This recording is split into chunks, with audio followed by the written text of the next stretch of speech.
நாங்கள் இன்றைக்கான வகுப்பு ஆரம்பிப்போம். ஸோ இன்றைக்கான வகுப்பு பார்த்திங்கன்னா 27வது நாள்.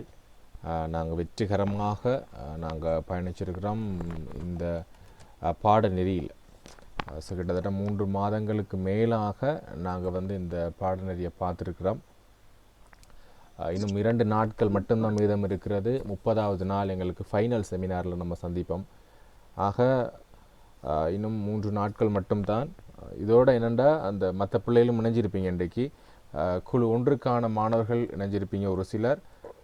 அதே மாதிரி என்கிட்ட பேப்பர் கிளாஸ் இருக்கிறவங்க, அதே மாதிரி எங்ககிட்ட இருக்கக்கூடிய குழு 1 30 நாள் க்ளோஸில் உள்ளவங்க, 2ல் உள்ளவங்க மற்றும் தியரி கிளாஸில் இருக்கிற பிள்ளைகளும் எங்கிட்ட இன்றைக்கி இணைஞ்சிருப்பீங்க. ஸோ முக்கியமான பகுதி தத்தை விட தூது இன்றைக்கி நாங்கள் ஸ்டார்ட் பண்ண போகிறோம். ஓகே, ஒரு நிமிடம் வெயிட் பண்ணுங்கள். மற்ற பிள்ளைகள் கொஞ்சம் இணைஞ்சு கொண்டிருக்கிறாங்க.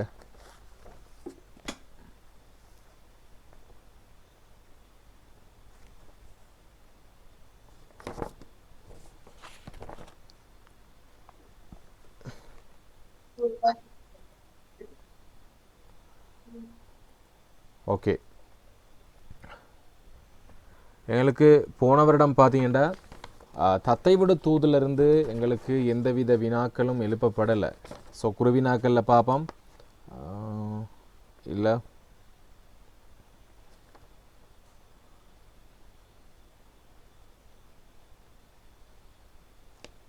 ஓகே, ஒரே ஒரு வினா வந்திருக்குது. 9வது வினா மட்டும் வந்திருக்குது. வெம்புலிவாய் மானின்ன வீணை கொடுத்துடுவர் செம்பொற்று திரளுடனே என்று சொல்லக்கூடிய ஒரு வினா மட்டும் வந்திருக்குது. இங்கே கையாளப்பட்டுள்ள அணி கேட்குறாங்க. செம்பொன் திரள் என்று மறைமுகமாக குறிப்பிடப்படுவது யாது என்று சொல்லி ஒரே ஒரு கேள்வி. அதுவும் குருவினாக்களில் கேட்டுருக்குறாங்க.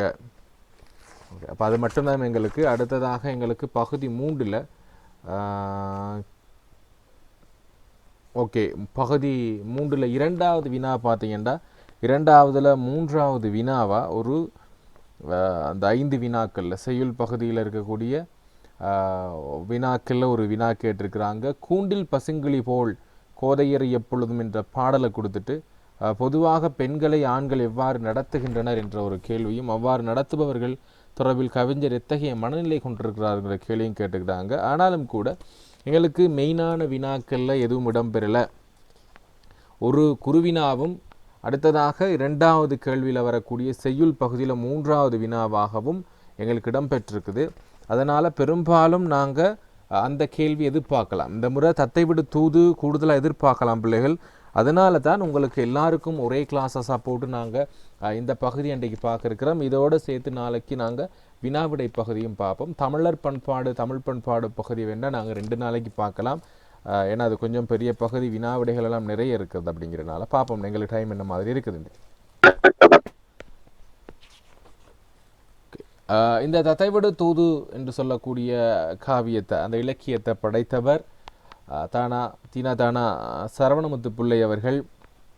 இலங்கையில் திருகோணாமலையில் பிறந்தவர். கிழக்கு மாகாணத்தில் திருகோணாமலையில் 1867ஆம் ஆண்டு பிறந்தவர். அடுத்து முதல் நாவலாக மோனங்கி என்று சொல்லக்கூடிய முதல் நாவலை, தமிழின் முதல் நாவல் ஆக எந்த அளவுக்கு சிறப்பு அப்படிங்கிறத பாருங்கள். தமிழ்மொழி பெரும்பாலாக நாங்கள் 2ஆக வகைப்படுத்துவோம். பாரதிக்கு முன் பாரதிக்கு பின் என்று வகைப்படுத்துவோம். பாரதிக்கு முற்பட்ட காலங்கள் முழுவதுமாக எங்களுக்கு செய்யுள் இலக்கியங்களாக இருக்க, அதன் பிற்பாடு தான் உரைநடை இலக்கியத்துக்கு நாங்கள் கொஞ்சம் கொஞ்சமாக பழகிறோம். பாரதியாரும் நாவல் எழுதியிருக்கிறாரு. பட் எங்களுக்கு சரவணமுத்து பிள்ளையினுடைய நாவல் மோனங்கி என்று சொல்லக்கூடிய நாவல் சிறப்பிடம் பெற்றதுக்கான காரணம் இவருடைய எழுத்து வளம். அப்போ இலங்கை சார்ந்த ஒருவர் தமிழகத்துக்கு போய் தமிழகத்தில் படித்து, இவர் அண்ணன் தம்பி 2 பேர் இருக்கிறாங்க. அப்போ அவரும் இவரும் சேர்ந்து கூடுதலாக பெரும் தமிழ் மொழியினுடைய மாற்றத்தை ஏற்படுத்தியிருக்கிறாங்க. அப்படிங்கிறது எங்களுக்கு பெருமையான ஒரு விஷயம். அதுவும் இலங்கை என்ற வகையில் 1895ஆம் ஆண்டு மோனங்கியை வெளியிட்டார். அதுக்கு முன்னாடி 1892ஆம் ஆண்டு இந்த தத்தை விடு தூது என்று சொல்லக்கூடிய ஒரு அழகுமிக்க காவியம் எங்களுக்கு, ஒரு செய்யுள் எங்களுக்கு வெளிவருகிறது. ஆக இது 1895ஆம் ஆண்டு தான் பதிப்பிக்கப்படுது. 1922ஆம் ஆண்டு 55வது வயதில் இவர் காலமாயிட்டார். ஆனாலும் கூட தமிழ் மொழிக்கு சிறப்பிடம் கொடுத்தவரில் இவர் மிக மிக முக்கியமானவர். அடுத்து நாங்கள் பார்க்க வேண்டியது தூது பிரபந்தம் என்று சொல்லக்கூடிய ஒன்று. ஏன்னா இது தூது என்று சொன்னால் ஒரு பொருளையோ அல்லது ஒரு நபரையோ தங்களுடைய செய்திகளை மற்றவர்களுக்கு கொடுக்க வேண்டும் என்பதற்காக அனுப்பப்படுறது தான் தூது என்று சொல்லக்கூடிய இலக்கியம். இது ஆரம்ப காலகட்டத்திலிருந்து எங்களுக்கு பல்லவர் காலகட்டத்திலேயே இந்த தூது என்று சொல்லக்கூடிய இலக்கிய வகை எங்களுடைய ஆரம்பமாகிடுச்சு. இருந்தாலும் எல்லா தூது இலக்கியங்களை விடையும் மேகவிடு தூது, பஞ்சு விடு தூது, இப்போ இப்படியெல்லாம் இருக்குது சரியா, மயில் விடு தூது எல்லாம் நாங்கள் பெரும்பாலும் இலக்கியங்களை இருக்குது. மேகவிடு தூதுங்கிற ஒரு இலக்கியம் சிறப்பு வாய்ந்தது. அதுக்கு பின்பாக இந்த தத்தை விடு தூது என்று சொல்லக்கூடிய இலக்கியம் எங்களுக்கு சிறப்பு வாய்ந்த ஒன்றாக காணப்படுறதுக்கு இந்த தீனாத்தான சரவணமுத்து பிள்ளை அப்படிங்கிறவர் மிக முக்கியமானவர். ஆக எங்களுக்கு பெரும்பாலாக காதல் இலக்கியங்கள் இந்த தூது அனுப்புறதுக்காக பயன்படுத்தப்பட்டிருக்கு. ஏன்னா வண்டுகள் தூது அனுப்பப்பட்டிருக்கும், மேகம், காற்று, வானவில் போன்ற அம்சங்களையும் தூத இலக்கியத்துக்கு பயன்படுத்தியிருப்பாங்க. ஏன்னா உதாரணத்துக்கு காதலன் ஒரு வேற ஊரில் இருப்பார், காதலி ஒரு வேற ஊரில் இருப்பா, மேகமோ வானவில்லோ அவனை கடந்து செல்லுகின்ற பொழுது காதலன் சொல்லுவான், மேகமே என்னுடைய காதலியிடம் நான் சொல்வதாக சில கருத்துக்களை சொல்லிவிடு, வானவில்லே என் காதலியிடம் எவ்வாறு கூறிவிடு, வண்டுகளே அந்த வழியாக வப்போறீங்க என்னுடைய காதலியை கண்டா இப்படி சொல்லிடுங்க என்று சொல்லி மேகம், வண்டு என்று சொல்லி எல்லா விடயங்களையும் தூதனுப்பிய இலக்கியங்கள் சிறப்பிலும் சிறப்பு வாய்ந்தது. ஆக இங்கு சொல்லப்படுகின்ற தத்தை விடு தூது என்பது, தத்தைன்னா என்ன பிள்ளைகள்? தத்தை என்ற யாருக்கு தெரியும்? கிளி. வெரி குட், கிளி. தத்தை என்பது கிளியை குறிப்பிடக்கூடிய ஒரு சொல். ஆக இவர் என்னத்தை தூதாக அனுப்புகிறார் என்று சொன்னால் கிளியை தூதாக அனுப்புகிறார். ஒரு பெண்ணை காதலித்து தோல்வியில் உள்ள காதலன் மனமுடைந்து போன நிலையில் தன் மன உணர்வுகளை வெளிப்படுத்தும் வகையில் கிளியை தூடுவதும் போல் இயற்றப்பட்டது. அதில் காணப்படும் 33 செய்யுள்களில் உமது பகுதியில் 14 பாடல்கள் இருக்குது. தேவையான பிள்ளைகள் என்கிட்ட அந்த தத்தை விடு தூது முழு புத்தகம் இருக்குது. தேவையான பிள்ளைகள் நீங்கள் பெற்றுக்கொள்ளலாம். பெற்றுட்டு நீங்கள் பிறகு வாஜி பாருங்கள், எக்ஸாமெல்லாம் முடிஞ்சு ரொம்ப அழகான ஒரு இலக்கியமாக இருக்கும். காதலனோட காதல் எவ்வாறு கூறி அந்த இன்பம் உருகின்ற சந்தர்ப்பங்கள். ஆக நாங்கள் இங்கே பார்க்க போகிற பாடல் பார்த்தீங்கன்னா முதலாவது பாடல் தேனோங்கு என்று சொல்லக்கூடிய பாடல். அந்த ஒரு சில இடங்களில் இந்த மாதிரி வந்திருக்கும் பிள்ளைகள், இது பூவண்ணா டைப்பிங் மிஸ்டேக் ஆகுது, அதனால் அதை கொஞ்சம் மாற்றிக்கிறோம். ஓகே, நாங்கள் முதலாவது சந்திப்பிரிக்கிறதுக்கு சம்பந்தமான விதிகளை நான் கூடுதலாக எந்த பாடல்கள் அறிஞ்சேன்னா இந்த தத்தை விடு பகுதிகளில் நான் படிப்பிக்கிறப்ப அது சம்பந்தமான ஆய்வுகளை செய்கிறப்ப தான் எனக்கு சந்திப்பிரிக்கிறதுக்கான அந்த விதிகள் எனக்கு தோன்றதுக்கான காரணம் இந்த தத்தை விடு தூது தான். ஏன்னா அந்த அளவுக்கு கிளியரான ஒரு விஷயம் இருக்குது. அப்போ இன்றைக்கு நான் ஒரு புறநானூற்று பாடல் படிச்சுக்கிட்டு இருந்தேன். ஆக நான் எழுதின அந்த விதிகளை தொல்காப்பியர் சொல்லியிருக்கிறாரு, அது எனக்கு தெரியாது. பட் நான் எழுதின விதிகளில் நான் சொன்னல அந்த யகரம், ஏன்னா யகர வகரங்கள் ஈற்றில் அகரமாக தெரியும் என்று அவர் அங்கே சொல்லியிருக்கிறாரு. நான் சத்தியமாக பார்த்தது பிள்ளைகள், அவர் தொல்காப்பியர் சொன்ன விஷயத்தை பார்க்கல. பட் நான் இன்றைக்கு ஒரு புறநானூற்று பாடல் படிச்சுட்டு இப்போ அந்த ஒளி மாற்றங்கள் என்று சொல்லி படிப்பிச்சுக்கிட்டு இருந்தேன். நான் பிள்ளைகளுக்கு பிஏ பிள்ளைகளை படிப்பிச்சுக்கிட்டு இருக்கப்ப அங்கே நான் பார்த்த ஒரு விடயம் என்னென்னா, நான் அந்த எழுதின அதே விதி அங்கே அவர் ஏற்கனவே சொல்லியிருக்கிறாரு. சங்க காலத்துக்கு முன்னாடி ஏன்னா யாண்டு என்று இருந்தது, சங்கமறிவிய காலத்தில் ஆண்டு என்று மாறி இருக்குது. அதுக்கு காரணம் அந்த ஒளி மாற்றங்கள் என்று சொல்லி எழுதியிருக்கிறார் அவர் ஒரு விதி. ஆக அப்படியான சில விடயங்கள் இந்த பாடலில் எங்களுக்கு பார்க்கக்கூடியதாக இருந்துச்சு. பார்ப்போம் முதலாவது எப்படி நாங்கள் இதை சந்திப்பிரிக்கிறோம். ஒரு பாடலை மட்டும் நான் கிளியராக சந்திப்பிரித்து காட்டுவேன், டைம் 10 அப்படிங்கிறேன். பாருங்கள், முதலாவது இந்த தேனோங்கு பூம்பொதும்பர் செறிந்து பசும் தலை பரப்பி என்ற அடியை நாங்கள் பிரிக்கிறப்ப முதலாவது இருக்கக்கூடிய இந்த நோ என்ற எழுத்து எங்களுக்கு பிரிய போகுது. யாராவது சொல்ல முடியுமா பிள்ளைகள், இது எந்த விதியின் அடிப்படையில் எங்களுக்கு பிரிய போகுது? நான் சொன்ன விதியின் அடிப்படையில் இது என்ன விதி என்று சொல்ல முடியுமா யாராவது ஒரு ஆள்?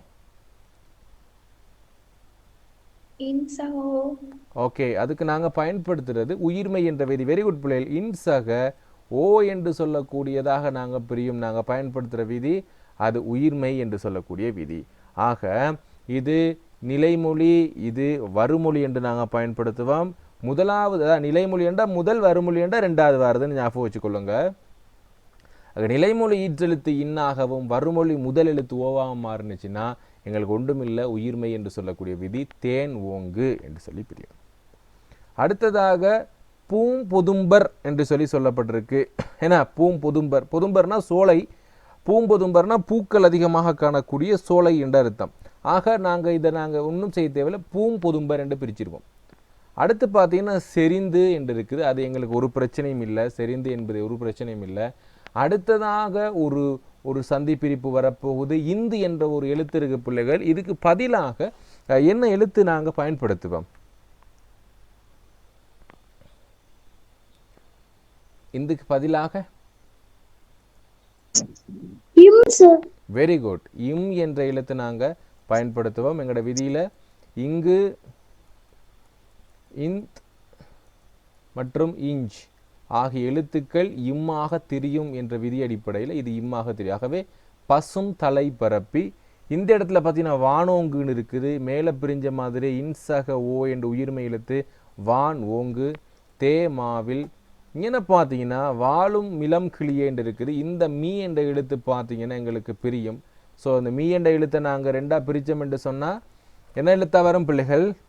உயிரெழுத்து மெய்யெழுத்தா பிரிச்சா வெரி குட், இம்சக ஈ என்று பிரியும். ஆகவே நிலைமொழி வாழும் என்றும் வருமொழி இளம் என்றும் பிரியும்.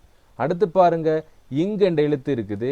ஆக நாங்கள் மேலே பார்த்த விதிதான் எப்படி வரும் பிள்ளைகள்? இங்கு என்ற எழுத்து இங்கே பாருங்க, இங்கு இந்த இஞ்சி என்கிறது இம்மாக மாறும் என்ற அடிப்படையில் இந்த இடத்துல பயும் கிளியே என்று மாறும். பசுமை மிகுந்த கிளியே, பயம் கிளியே. அடுத்து பாருங்க, இது மான் ஏங்கு விலங்கு தானே, ஒன்றும் பிரச்சனை இல்லை. உயிர்மை என்ற விதி இன்சக ஏயாக பிரியும். இன்சக ஏயாக பிரிஞ்சா மான் ஏங்கு. அடுத்து மை விழி. இது என்ன எழுத்தா பிள்ளைகள் மாறும்? ஞாபகம் இருக்கு, இப்பயும் சொல்லிக் கொடுத்தேன். இது என்ன எழுத்தா மாறும்? எகரம் என்ற எழுத்து ஈசக ஏயா மாறாது. Very good, விளங்குச்சா? ஈசக ஏயா மாறாது. காரணம், இந்த யானா வந்துச்சுன்னா ஆனாவும், யாவண்ணா வந்துச்சுன்னா ஆவண்ணாவும் டிரெக்டாவே மாறும். ஆகவே இங்கே ஏனா வந்திருக்குது, டிரெக்டா உயிரெழுத்து ஏனாவா மாறும். மை விழியன் வஞ்சி இடை. இங்கே பாருங்க, இந்த ஈனா இருக்குதா? ஆக அதுக்கு பதில் என்ன மாறும்? ஈனா மாறும். ரொம்ப ரொம்ப ஈஸியாக சந்தி பிரித்து பழகணும்னா தத்தை விடு தூதுவை பிரிச்சிங்கன்னா ஈஸியாக இருக்கும். ஆக மான் ஏங்கு மை விழி என் வஞ்சி இடை. ஏன்னா இந்த ஈக்கு பதிலாக எங்களுக்கு என்ன யகர வகரங்கள் உயிராக திரியும் என்ற விதி அடிப்படையில் இது இடை. அடுத்து பாருங்க, பைந்தொடிப்பால் என்று இருக்கு. என்ன வரும் பிள்ளைகள்? இந்து வந்திருக்கு. ஆக இம் வரும். பைந்தொடிப்பால். இங்கே நான் ஈங்குன்னு இருக்கு. என்ன பிள்ளைகள் பிரியும்? இது இப்போ இதை மட்டும் பார்த்துக்கொள்ளுங்க, அடுத்தெல்லாம் வேகமாக பார்த்துருவோம். வெரி குட், இன்சக ஈ. எல்லாரும் மைக் ஆன் பண்ணி சொல்ல பாருங்க, அப்பதான் விளங்கும். நான் ஈங்கு புகழும் மொழி. ஆக இந்த இடத்துல பார்த்தீங்கன்னா பிள்ளைகள் இம் என்ற எழுத்து தோன்றி இருக்குது. நான் உங்களுக்கு ஏற்கனவே சொல்லியிருக்கிறேன், இந்த மகரம் தோன்றல் என்ற விதி எங்களுக்கு வந்து கொண்டே இருக்கிறது. பெரும்பாலாக பார்த்தீங்கன்னா ஒரு ம என்ற எழுத்து முதலாவது வந்திருந்துச்சுன்னு சொன்னால் அங்கே தேவைப்பட்டா ஒரு மகரம் தோன்றுது.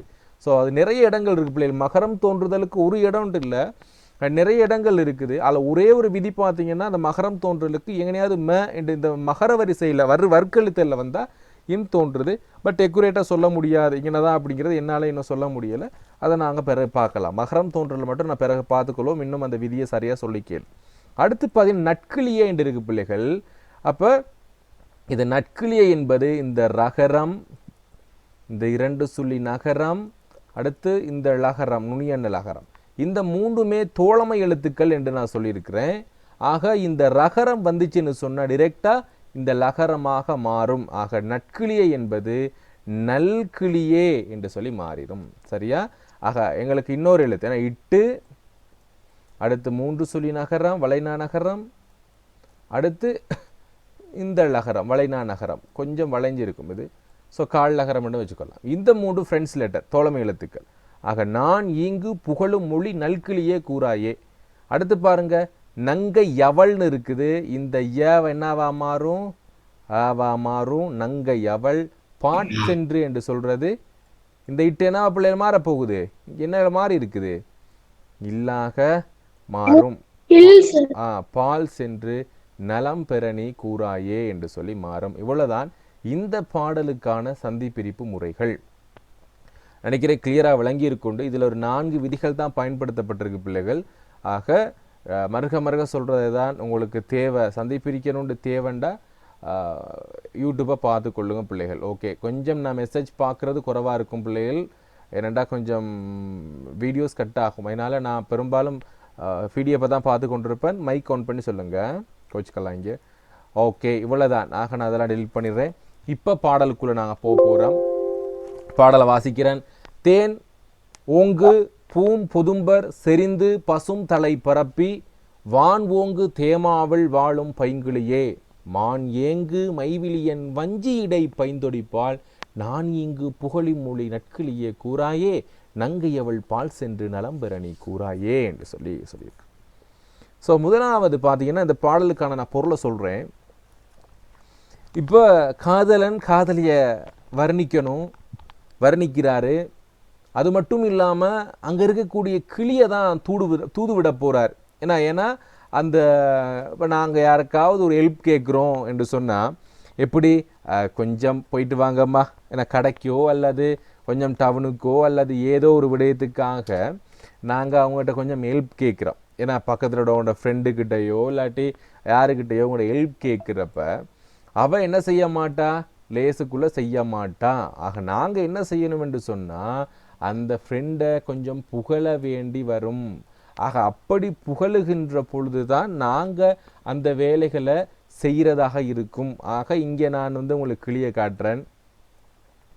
ஸோ இங்கே தான் கிளி இருக்கிறாரு. இந்த கிளி எங்கே வாழ்கிறாரு என்று சொல்லி எங்களுக்கு சொல்கிறாங்க. எங்கே வாழ்கிறாரு பிள்ளைகள், யார் சொல்ல முடியும்? எங்கே வாழ்கிறாரு யாராவது ஒரு ஆள்? பாடலை பார்க்கறதுக்கு முன்னாடி விலங்குல தேன் சொருகின்ற பூஞ்சோலையில். பூஞ்சோலையில தேன் அதிகமாக இருக்கக்கூடிய பூஞ்சோலையில அவர் வசிக்கிறாரு. பார்ப்போம். இப்ப எங்களுடைய பொருளை நாங்க பார்ப்போம். தேன் நிறைந்த பூஞ்சோலையில் செழிப்புடன் ஒரு பசுமையான கிளைகளை பரப்பி ஒரு மாமரம் இருக்குதான். தேமா என்றால் தேன் போன்ற மாங்கனியை தான் தாங்க தேமா என்று சொல்லுவோம். உங்களுக்கு இப்போ மாங்கு மரத்தை காட்டுறேன். ஸோ மாமரத்தில் எங்களுடைய கிளி வாழ்ந்து கொண்டு வராரு. அந்த கிளியை என்ன செய்யணும் என்றால் இப்போ புகழணும். ஏனென்றால் அப்போ தான் அவர் என்ன செய்வார், நாங்கள் எதிர்பார்க்கக்கூடிய அந்த செயலை செய்வார் என்று சொல்லி சொல்கிறோம். ஆகவே தேன் போன்ற மாங்கனிகள் இருக்கக்கூடிய ஒரு மரத்தில் எங்களுடைய கிளி வாழ்ந்து கொண்டிருக்கிறார். வெயிட், நான் அந்த படத்தை எடுத்துக்கொள்கிறேன், அப்போ உங்களுக்கு ஈஸியாக புரிஞ்சு கொள்ளும். வெயிட், தேன் போன்ற மாங்கனி ஒன்று காட்டிடுறேன் உங்களுக்கு.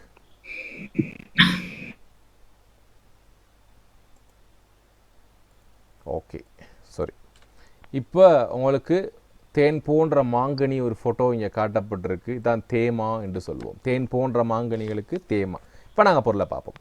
ஆக தேன் அதிகமாக நிறைந்திருக்கக்கூடிய பூஞ்சோலை, அதில் ஒரு செழிப்பமான உயர்ந்து வளர்ந்திருக்கக்கூடிய அதிகமான கிளைகளை பரப்பி இருக்கக்கூடிய ஒரு மாமரம் இருக்குது. அந்த மாமரத்தில் யார் வாழ்கிறா? அந்த வானூர்ந்த மரத்தில் வாழக்கூடிய இளமையான பசுங்கிளியே. ஏன்னா வானோங்கு தேமாவில் வாழும் இளம்பைங்கிளியே என்று சொல்வார். பைம் என்பது பசுமையான அல்லது பச்சை நிறமான என்று பொருள். ஆக அப்படிப்பட்ட அந்த தேன் போன்ற மாமரத்தில் வாழக்கூடிய இளமையான கிளியே, என்னுடைய காதலி பார்த்தீங்கன்னா எப்படிப்பட்டவள்னா, மான் பார்த்துருப்பீங்க. அந்த மானினுடைய கண்கள் கூட இதை பார்த்தா ஏங்குமா. மான்களே ஏங்கக்கூடிய கண்களை உடையவள் என்று சொல்றா. மான் ஏங்கு மைவிலினா பிள்ளைகள், அவள் எப்பயுமே மை பூசப்பட்டவளா இருப்பா. அவளுடைய கண்கள் எப்போவுமே மை பூசப்பட்டதா இருக்கும். ஸோ உங்களுக்கு இது மான் உங்களுக்கு விளங்குமா இருக்கும். அப்போ இப்படிப்பட்ட அழகு என்னுடைய காதலிக்கு இருக்குது. ஸோ பெண்ணோட கண்களை பார்ப்போம். இப்போ நான் பெண்களுடைய கண்களை, அந்த அவருடைய காதலினுடைய கண்களை நான் இங்கே காட்டுறேன்.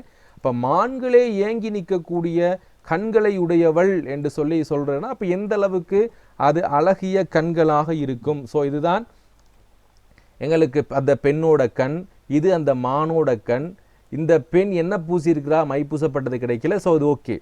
ஆக மான்களே ஏங்கி நிற்கும் மை பூசப்பட்ட கண்களை உடையவள் என்று சொல்லுகின்ற பொழுது, ஆக மானவிட அழகானவளா என்று சொல்லி கேட்கறதுக்கு உங்களுக்கு வாய்ப்புகள் இருக்கும். ஸோ அழகுதான் அப்படின்னு சொல்லி அவருடைய காதலன் அங்கே காதலியை வர்ணிக்கிறாரு.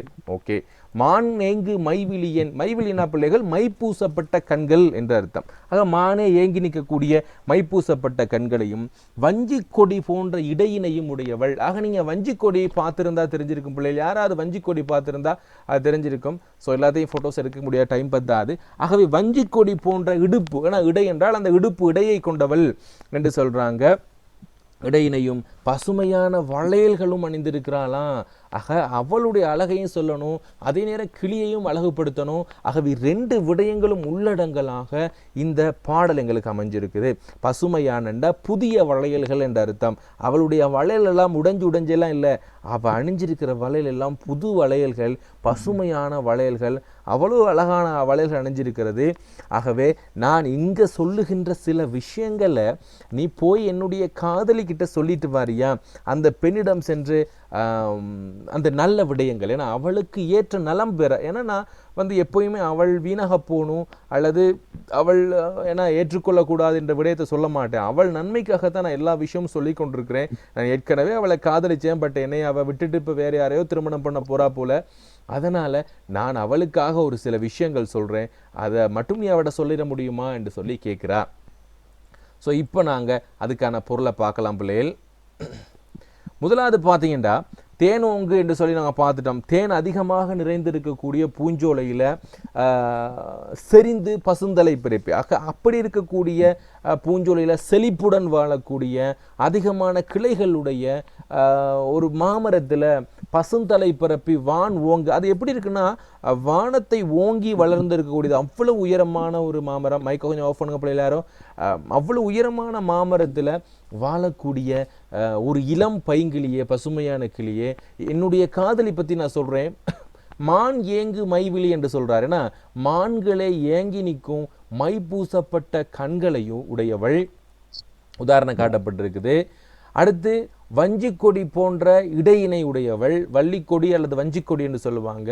வஞ்சிக்கொடி எந்த அளவுக்கு அழகாக வளைந்து வளைந்து இருக்குமோ அது போன்ற இடையினை உடையவள் என்னுடைய காதலி. நான் கொஞ்சம் இருங்க பார்க்குறேன், உங்களுக்கு இருக்காண்டு பார்க்குறேன். வஞ்சிக்கொடி இருந்தால் உங்களுக்கு எடுத்து காட்டுறேன். ஓகே, இருக்குன்னு நினைக்கிறேன். இது சரியான வஞ்சிக்கொடி என்று தெரியல.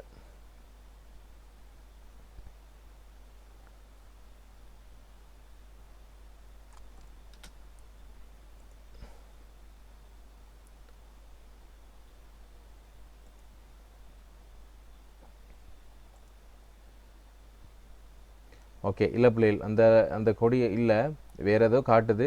ஸோ சரியாக தெரியல, எது வஞ்சிக்கொடின்னு தெரியல, அதனால் ஓகே. ஆகவே அப்படிப்பட்ட வஞ்சிக்கொடி போன்ற இடையினை உடையவள் என்று சொல்கிறாங்க. நான் இங்கு புகழும் மொழி. புகழும் மொழினா பிள்ளைகள் யாராவது சொல்ல முடியுமா? புகழும் மொழி யாரும் சொல்ல? புகழுகின்ற மொழி, புகழும் மொழி. நான் சொல்லக்கூடிய அந்த விடயங்கள், ஏன்னா நான் சொல்லக்கூடிய அந்த மொழி என்ற பிள்ளைகள், அந்த மொழி என்பதற்கு இன்னொரு பொருள் சொல் என்று பொருள் இருக்கிறது. சொல் என்று பொருள். ஆகவே நான் இங்கு என்றால் இங்கு என்ற நான் இங்கு உனக்கிட்ட சொல்லுகின்ற சில சொற்களை நல்கிளி என்ற நல்ல கிளியே என கொஞ்சிடார். நல்ல கிளியே கூறாயே, நங்கை அவள், அந்த பெண்ட போயிட்டு நீ அவள் பால் சென்று அவள் இடம் சென்று என்று சொல்றாங்க. இடப்பொருள் 7ஆம் வேற்றுமை இடப்பொருள் பால். ஐயாள்கு இன்னதுகன் என்று சொல்ல கடைசியில் அந்த பால் என்பது எங்களுக்கு இடப்பொருள் உணர்த்தக்கூடிய 7ஆம் வேற்றுமை உருபு இங்கே சொல்லப்பட்டிருக்குது. ஆக அப்படி அவளுடைய நலம் பெறதுக்காக நீ சொல்லாயே என்று சொல்றாங்க. யாராவது ஒரு ஆள் பிள்ளைகள் இதுக்கான பொருளை வாசிக்க முடியுமா? ஓவராலா ஒவ்வொரு டிப் சான்ஸ் கொடுக்குறேன். ஓவராலா வாசிக்க பாப்போம். யாராவது ஒரு ஆள்? அதிகமாக பூஞ்சோலையில் செழிப்புடன் செழுமையாக கிளைகளை பரப்பி வானை நோக்கி உயரமாக வந்துள்ள தேன் போன்ற சுவை தரும் நீங்களுடைய மாமரத்தில் வாழுகின்ற இளமையான பசுமை நிறைந்த கிளியோ மான் ஏங்கி நிற்கும் மை பூசப்பட்ட கண்களும் வஞ்சிக்கொடி போன்ற இடையுடைய பசுமையான வளையல்கள் அணிந்து அவளிடம், நான் இங்கே சொல்லுகின்ற வார்த்தைகள் நல்ல கிளியே கூற மாட்டாயா? அந்த பெண்ணிடம் சென்று அவள் நன்மை அடையும் படியாக சொல்வாயா? ஓகே, தேங்க்யூ தேஜஸ். தேன் அதிகமாக பொங்கும் பூஞ்சோலையில் செழிப்புடன் செழுமையான கிளைகளை பிறப்பி வானை நோக்கி உயரமாக வளர்ந்துள்ள தேனை போன்ற சுவை தரும் கனிகளையுடைய மாமரத்தில் வாழுகின்ற இளமையான பசுமை நிறைந்த கிளியே, மான் ஏங்கி நிற்கும் மைப்பூசப்பட்ட கண்களையும், இந்த மான் ஏங்கி நிற்கிது பாருங்க, அவட கண்களை பார்த்து, அடடா என்னுடைய கண்களா அவளுடைய கண்களா, அவளுடைய கண்கள் தான் அப்படிங்கிறத ஏங்கி நிற்கிதான் கண்களையும், வஞ்சிக்கொடி போன்ற இடையும் பசுமையான வளையல் அணிந்தவளான அவளிடம், நான் இங்கே சொல்லுகின்ற வார்த்தைகளை நல்ல கிளியை கூற மாட்டாயா? அந்த பெண்ணிடம் சென்று அவள் நன்மை அடையும்படியாக சொல்ல மாட்டாயா என்று கேட்கிறேன். ஏன்னா இதில் சொல்லப்படுகின்ற அந்த காதலன் காதல் பிரிவால சொல்றான். காரணம், இந்த பெண் இவளை காதலிச்சிருக்கிறா. ஏன்னா இந்த பெண் இவளை காதலிச்சிருக்கிறா, இவளோட ஃப்ரெண்டோடலாம் வீட்டிலலாம் தங்கி இருக்கிறா. பட் இவனுக்கு அந்த டைம்ல எல்லாம் ரொம்ப சொர்க்கமே இருந்த மாதிரிலாம் அங்கே பெண்ணுக்கு பாடல்கள் சொல்லும். இருந்தாலும் இப்போ இவ என்ன செய்யறான்னு சொன்னா, தன்னுடைய பெற்றோர்களுடைய சொற்படி வேற யாரையோ தெரியாத ஒரு நபரை திருமணம் பண்றதுக்காக ரெடி ஆகிறா. ஆகவே அப்படி இருக்க சந்தர்ப்பத்தில் காதலனுக்கு மனது கேட்கல, என்னதான் அவ வேற ஒருத்தனை திருமணம் பண்ணி போனாலும் இவன் நான் காதலிச்ச பண்ணலவா, ஸோ கட்டாயம் அவள் நன்மைக்காக நான் சில விஷயங்கள் சொல்லியே ஆகணும் அப்படிங்கிறதுக்காக சில விஷயங்களை சொல்கிறாரு. அது ரெண்டு விடயம் உண்டு. காதலினுடைய அழகு இங்கே வர்ணிக்கப்படுகின்ற அதே நேரம் பெண்ணடிமைத்தனமும் இங்கே சொல்லப்பட்டிருக்கு. பெண்களை அடிமைப்படுத்தி வைக்கக்கூடிய நிலை இங்கே சொல்லப்பட்டிருக்கு.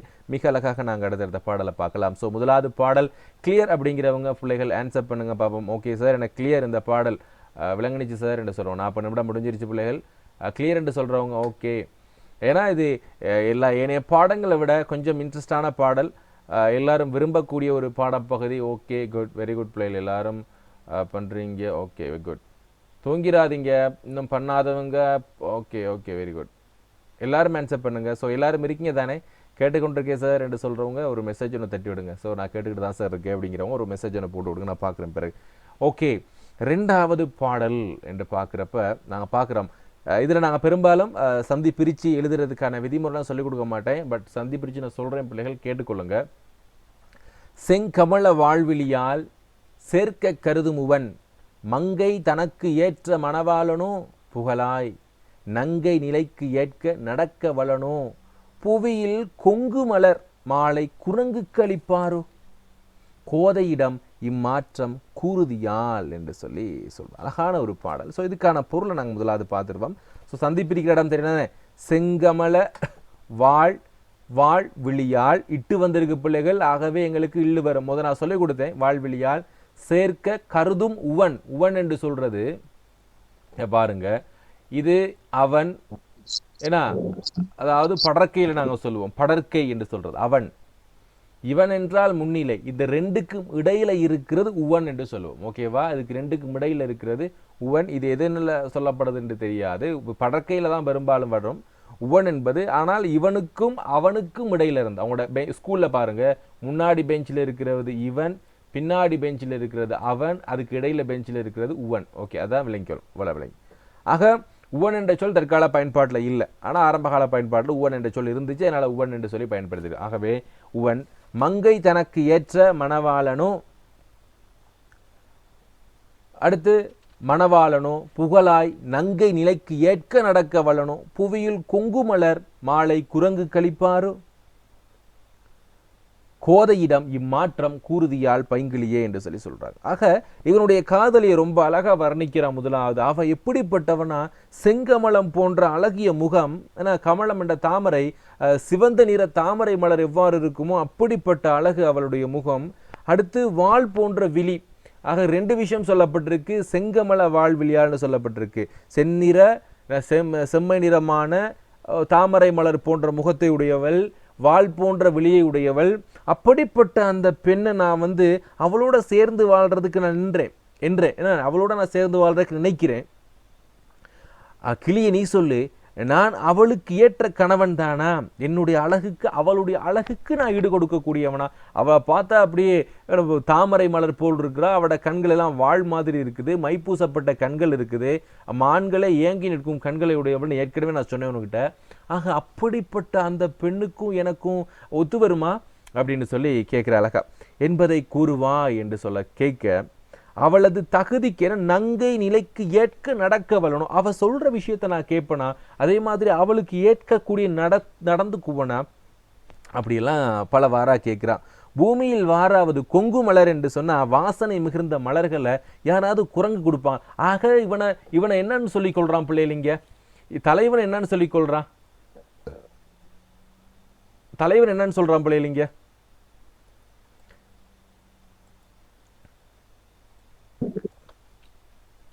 விலங்கல ஓகே, உங்களுக்காக நான் ஒரு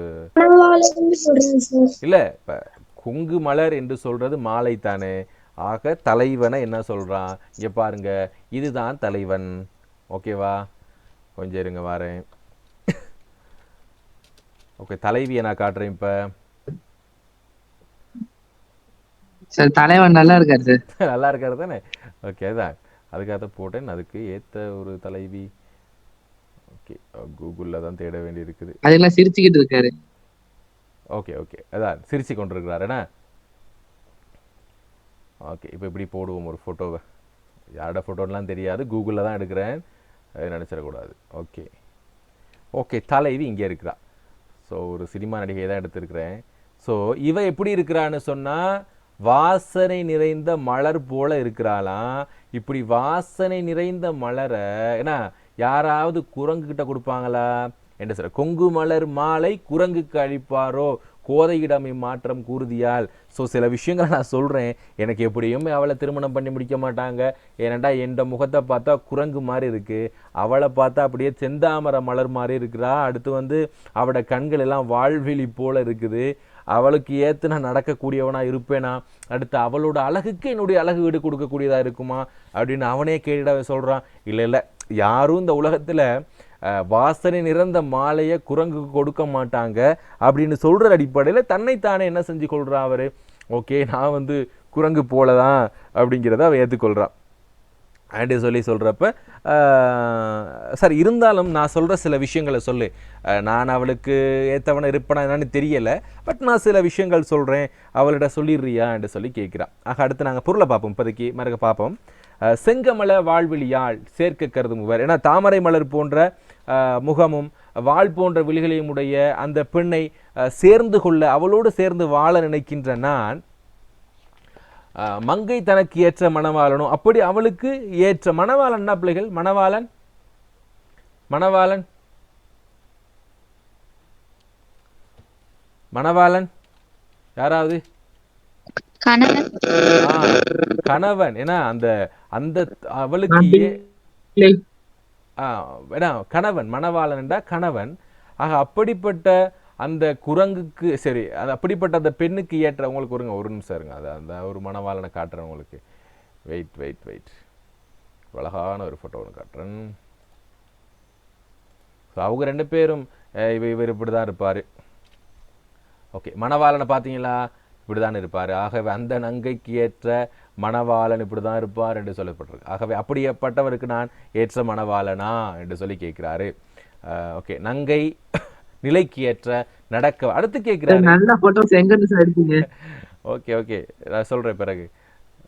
ஓகே, ஆக அப்படிப்பட்ட அந்த பெண்ணுக்கு ஏற்ற இருக்கக்கூடிய மணவாளனா அப்படின்னு சொல்றாரு. அவளுக்கு ஏற்றபடி நான் நடந்து கொள்வேனா.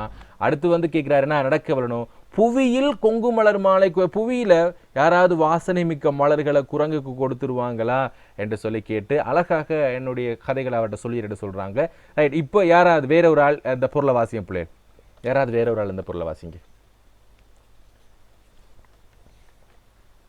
தாமரை போன்ற முகமும் வாள் போன்ற கூர்மையான ஒளி பொருந்திய கண்களும் உடையவளிடம் சேர்ந்து விட நினைக்கும் இவன் அவளுக்கு ஏற்ற கணவன் தானா என்று கூறுவாய்.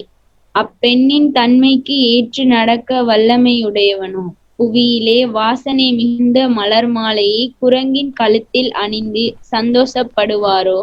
இந்த விடயங்கள் பற்றி அந்த பெண்ணிடம் கூறுவாயா? பசுமையான பெண். Very good. அப்போ மருகம் கிளியிட்ட கேட்குறாரு, ஏன்னா இதை போய் கேட்டு பாரு, நான் அவளுக்கு ஏற்றவன் இல்லை, பட் இருந்தாலும் ஒருக்கா கொஞ்சம் கேட்டு பார்வே அப்படின்னு சொல்கிற மாதிரி சொல்லியிருக்கிறாரு. ரைட், இந்த பாடல் எல்லாருக்கும் விளங்குனிச்சா பிள்ளைகள்? கட்டான ரீஜாயின்ட்டாங்க. இந்த பாடல் விளங்குனிச்சா? இன்னும் 30 செகண்ட் தான் இருக்குது. விளங்குனவங்க கொஞ்சம் ரிப்பீட் வந்து கொஞ்சம் விளங்கப்படுத்திடுமா? விளங்கலை நசுரா? கருத்தை கொஞ்சம் கொஞ்சம் சுருக்கமா வந்து ரிப்பீட் கொஞ்சம் சொல்லி எனக்கு விளங்கிச்சு. அப்பயும் கொஞ்சம் டவுட் இது. ஓகே நம்ம விளங்கப்படுத்துகிறேன். ரீஜாயின்ட்டாங்க எல்லாருமே. ஸோ 13 செகண்ட் இருக்குது. ரீஜாயின்ட்டாங்க. நான் விளங்கப்படுத்தி அடுத்த பாடலுக்குள்ளே போகலாம்.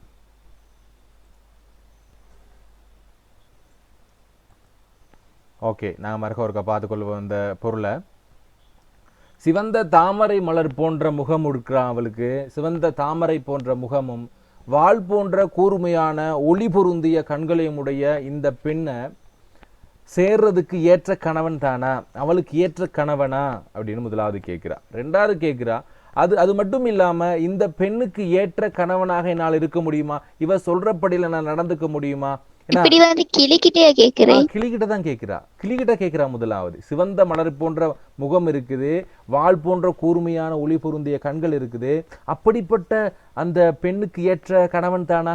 கிளியே நீ சொல்லு பாப்போம், எனக்கு அவளுக்கு ஒத்து போகுமா அப்படின்ட்டு கிளிகிட்ட தான் கேட்கிறாரு. கணவன் தானா அப்படின்னு கேட்டுட்டு அடுத்து அந்த பெண்ணுக்கு ஏற்ற மாதிரி நான் நடந்துக்கிடுவேனா கிளியே, நான் அந்த பெண்ணுக்கு ஏற்ற மாதிரி நடந்து கொள்வேனா, அப்படிப்பட்ட அழகுடையவனா அப்படின்னு கேட்குறான். ஸோ இதை பார்த்துக்கொண்டு அவர் அதை கேள்வி நினைச்சுக்கொள்ளுங்க. இவர் தான் அந்த காதலன், அவர் தான் கேட்குறாருன்னு நினைச்சுக்கொள்ளுங்க. அடுத்து மட்டும் இல்லாமல் ஓகே கேட்க மாட்டாங்க தான், ஏன்னா இப்போ அதுக்கப்புறம் இவர் விடையே சொல்கிறா இருப்பாங்க. ஓகே, யாராவது வாசனை மிக்க மலர்களை குரங்கு கழுத்தில் போட்டுக்க பிச்சு எரி என்று சொல்லி யாராவது கொடுப்பாங்களா? கொடுக்க மாட்டாங்க தான் அப்படிங்கிற சொல்றதோடு மட்டும் இல்லாமல், ஏன்னா தன்னைத்தானே என்ன செய்யப்பட்டிருக்கிறார், அவர் கீழ்மைப்படுத்தி கொள்கிறார். ஏன்னா தன்னைத்தானே அவர் கீழ்மைப்படுத்தி பார்க்குற ஒரு விஷயம் இங்கே சொல்லப்பட்டிருக்குது. அடுத்து அந்த விடயங்கள் நடக்காது என்பது மாதிரியும் அவர் அங்கே சொல்றார். ஏன்னா யாரும் வசனமிக்க மலர்களை எனக்கு கொடுக்க மாட்டாங்க, ஸோ எனக்கு நீ கிடைக்க மாட்ட என்பது எனக்கு நல்லாவே தெரியுங்கிறதையும் அந்த இடத்துல அவர் பறைசாற்றி இருக்கிறாரு. ஆக இதுதான் பிள்ளைகள் அடுத்த பாடலில் சொல்லப்படுற விடயம். கிளியரா? இது அடுத்த பாடத்துக்கு போயிடுவோம். இப்போ கிளியர் தானே நிஸ்ரா? ஓகே ஓகே ஓகே ஓகே நாங்கள் அடுத்த பாட்டுக்குள்ள போயிடுவோம். மூன்றாவது பாடல் சொல்றாங்க. பெரும்பாலும் நினைக்கிறேன் இன்னைக்கு கொஞ்சம் தூக்கம் வராதுண்டு. யாருக்கா தூக்கம் வருதா பிள்ளைகள்? தூக்கம் வருதா? தூக்கம் வர்றவங்க சொல்லலாம். ஓகே இல்ல சார், ஃபேனி தூக்கம். நிஸ்ரா ஓகே இல்ல இன்ட்ரெஸ்டா இருக்கு சார் இன்னைக்கு. ஓகே சுஜா தூக்கம் வருதா? ஓகே தூங்கக்கூடாது இனி கொஞ்சம். நான் உங்களுக்கு கொஞ்சம் ஃபோட்டோஸும் போட்டு, அதனால தான் பிள்ளைகள் அந்த ஃபோட்டோஸ் எல்லாம் எடுத்து காட்டி கொஞ்சம் இன்ட்ரெஸ்ட்டாக படிப்பிக்கிறேன். இரண்டாவது எங்களுக்கு மற்ற கிளாஸஸில் இனி மறுக்க நான் தத்தைவிட தூதும் தமிழ் பண்பாடும் படிப்பிக்க மாட்டேன். ஸோ இதான், அதனால தான் எல்லா கிளாஸும் இன்றைக்கு கொண்டா போட்டேன். எங்களுக்கு சிலபஸை முடிக்கணும் தானே. ஓகே, அடுத்த பாடல் பார்த்தீங்கன்னா, மூடருக்கும் பேடருக்கும் இந்து வந்திருக்கு இம்மு வரும். இந்து வந்திருக்கு இம்மு வரும், தெரியும் தானே? இங்கு இந்த இஞ்சி வரும், இம்மா வரும். மூடருக்கும் பேடருக்கும் முதியோர் மெளியோருக்கும் இந்த எல்லாம் வந்திருக்கு பிள்ளைகள். எல்லா இடத்துலையும் இம்மு வரும். தேடு அரு நல்லி ரத்தினம். ஆகவே தேடு கிடைக்கிறதுக்காக ரத்தின கற்கள் போல் இந்த இற்று வந்திருக்கு, எங்களுக்கு இல் வரும். ரெறிவியரை வந்திருக்கு பிள்ளைகள். தகர ரகர டகரங்கள் தகரமாக விரியும் என்ற அடிப்படையில் எனக்கு தெரியும் என்று பிரியும். நான் ஒவ்வொன்று காரணம் சொல்கிறேன், அது வீடியோ பார்த்துருப்பீங்க. அந்த அடிப்படையில் தேடு அரு நல் ரத்தினம் போல் தெரிவியரை சேர்ந்து வரோ பீடுடைய கல்வி நலம் பெற்றிருக்கும் வாலிபர் யாம், வேடுவரை வேட்போமோ விளம்பாய் பசுங்கிலியே, விரும்புவோமோ சந்நியாசம் விளம்பாய் பசுங்கிலியாக. இவரை முதலாவது பாடல்ல தான் ஒரு குரங்கு போல என்று சொல்றவர், நான் குரங்கு போல தான் நல்லா படிச்சிருக்கிறேன் அப்படிங்கிற விஷயத்த அவர் இங்கே குறிப்பால அழகா சொல்லியிருக்கிறாரு இந்த கவிஞர். நான் பெரும்பாலும் படிங்களை வந்து பார்க்குறப்ப குரங்கு மாதிரி தான் இருக்கிறானுங்களாம். ஆனால் அந்த படியன்கள் எல்லாம் என்ன செஞ்சிருக்கிறாங்க, நல்லா படிச்சிருக்கிறாங்க, பீருடைய கல்வி நலம் என்று சொல்றாங்க. ஆக அப்படிப்பட்ட விடயத்தை நாங்கள் பொருளை பார்த்துட்டு இதுக்கான விடயங்களை மேலும் பார்க்கலாம். அப்ப மேலே சொன்னாரு, ஆக நான் ஒரு குரங்கு போல இருக்கிறேன், ஆகவே எனக்கு அந்த பெண்ணை கொடுப்பாங்களா? கொடுக்க மாட்டாங்க. யாருமே முட்டாள்களுக்கு, அடுத்து அறிவில்லாதவர்களுக்கு, முதியவர்களுக்கு, எளியவர்களுக்கு யாராவது இந்த தேடுதற்குரிய ரத்தின கற்களை வந்து கொடுப்பாங்களா? ரத்தினக்கல் போன்ற பெண்கள் என்று சொல்லப்பட்டிருக்கிற அவங்களுக்கு ரத்தினக்கல்ல காட்டுறேன். ஸோ ரத்தினக்கல் போன்ற தேடுதற்கு அறிய, ஏன்னா எங்களுக்கு ரத்தின கற்கள் மிக இலகுவில் எங்கேயுமே கிடைச்சிடாது பிள்ளைகள். அந்த ரத்தின கற்களை எடுக்கிறது எங்களுக்கு ரொம்ப கஷ்டம். அப்படிப்பட்ட ரத்தின கற்களை வந்து ரத்தின கற்கள் போன்ற பெண்களை எங்களுக்கு கொடுத்துருவாங்களா? ஸோ இங்கே உங்களுக்கு சில ஒவ்வொன்றும் கொடுத்துருக்கேன். வெயிட்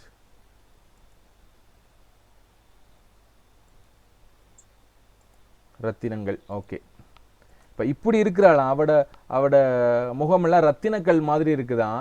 இப்படி தேடி கிடைக்கிறதுக்கு அரிய அவளுடைய அந்த ரத்தினக்கள் போன்ற அந்த பெண்களை யாராவது அறிவில்லாதவங்களுக்கும் முட்டாள்களுக்கும் வயசு போனவங்களுக்கும் எளிமையானவர்களுக்கும், ஏன்னா காசு இல்லாமல் எளிமையானவர்களுக்கும் யாரும் கொடுத்துட மாட்டாங்க. ஏன்னா யாராவது சேர்த்து வரும், யாராவது கொண்டு போய் இந்தா வச்சுக்கப்பா நீ வச்சுக்கோ அப்படின்ட்டு சொல்லி கொடுப்பாங்களா? கொடுக்க மாட்டாங்கல்ல.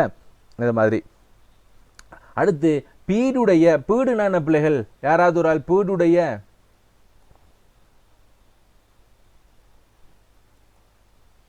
யாராவது பீடுடையண்டா? பெருமை மிக்க. பெருமை மிக்க. ஏன்னா பெருமை மிக்க என்று சொல்லிக்கூடிய ஒரு விடயம் இங்கே சொல்லப்பட்டிருக்காகவே பெருமை மிக்க கல்வி நலம் பெற்றிருக்கும் யாம் என்று சொல்லக்கூடிய ஒரு அடி இங்கே சொல்லப்பட்டிருக்கு. ஆகவே பெருமை மிக்க கல்வி நலம் பெற்றிருக்கக்கூடிய ஆண்கள் யாராவது, பெருமை நலம் பெற்றிருக்கக்கூடிய ஆண்கள் யாராவது கல்வியற்ற வேடுவரை விரும்புவோமா? ஏன்னா இப்போ யாராவது நான் வந்து நல்ல ஒரு கிராஜுவேட்டாக இருக்கிறேன், ஆக நான் முதலாவது குரங்கு என்று சொன்ன நபர் அவருடைய முகத்தால் அவர் குரங்கா இருக்கலாம், அவர் வந்து அழகில்லாமல் இருக்கலாம், அவர் கருப்பா இருக்கலாம், பட்கள் எல்லாம் அப்படி தூக்கி கொண்டு இருக்கலாம், ஆனா நான் படிச்சிருக்கேன்ப்பா அப்படின்னு அவர் அழகா சொல்றாரு. பீடுடைய கல்வி நலம், பெருமை மிக்க கல்வி நலத்தை நான் பெற்றிருக்கேன்ப்பா, அதனால நான் என்ன செய்ய மாட்டேன், யாராவது ஒரு வேடுவ பெண்ணை, காட்டில் வசிக்கக்கூடிய வேடுவ பெண்ணை நான் விரும்புவோமா? அப்படி விரும்ப மாட்டோம் இல்லை அப்படிங்கிற விஷயத்தை அழகாக இங்கே சொல்லியிருக்கிறாரு. ரெண்டாவது இங்கே ஆண்களை பெருமைப்படுத்தி இருக்கிறார் இந்த இடத்துல. முதலாவது குரங்கு என்று சொல்லி ஏசினவர், மூணாவது பாட்டில் இல்லைப்பா நீ குரங்கா இருந்தாலும் நீ படிச்சிருக்கிற, நீ ஒரு வேடுவ பண்ண விரும்புவியா? அதே மாதிரி தான் அவங்களும் விரும்ப மாட்டாங்கல்ல அப்படிங்கிற விஷயம் சொல்லியிருக்கிறார். சொல்வாய் பசங்கிலேயே விளம்பா என்றா சொல்லு என்று சொல்லி சொல்றாரு. விரும்புவோமா? சந்நியாசம், அதுக்கு பதிலாக நாங்கள் என்ன செஞ்சிருவோம், சந்நியாசம் போனாலும் போனே ஒளி அந்த வேடுவ பெண்ணை கல்யாணம் பண்ண மாட்டேப்பா அப்படி சொல்லுவோம்ல. நான் வேணா சந்நியாசம் போறேன், ஆனால் அந்த வேடுவ பெண்ணை எனக்கு திருமணம் முடிக்க முடியாது என்று சொல்லி நிற்கிறாங்களா இந்த ஆண்கள். ஸோ மறுக பாருங்க, முதலாவது முட்டாள்களுக்கு, ஏன்னா மூடருக்கும் என்று சொல்றாங்க, மூடர் என்றா முட்டாள்கள். அடுத்து பேடர் என்று சொன்ன பிள்ளைகள் அறிமை இல்ல, ஏன்னா அறியாமை உடையவர்கள். ஏன்னா பேடர் என்று சொன்னா அறியாமை உடையவர்கள், அது அவங்களுக்கு ஒன்றுமே தெரியாது, அவங்களுக்கு விலங்கல பேதையர்கள் சார்.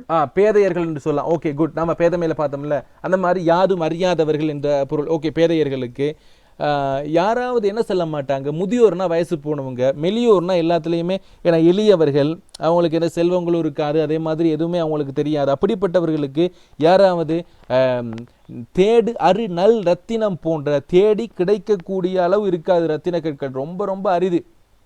அப்படி தேடி கிடைப்பதற்கு அருமையான இந்த நல்ல ரத்தினம் போன்ற பெண்களை தெரிவை என்ற பெண், அப்படிப்பட்ட அந்த பெண்களை நாங்கள் யாராவது திருமணம் முடிச்சு கொடுப்பாங்களா?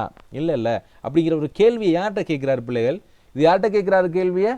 கிளிகிட்ட கேட்குறாரு. ஏன்னா கிளிகிட்ட கேட்குறாரு யாராவது கொடுப்பாங்களா அப்படின்ட்டு. ஏன்னா கிளியும் இவரும்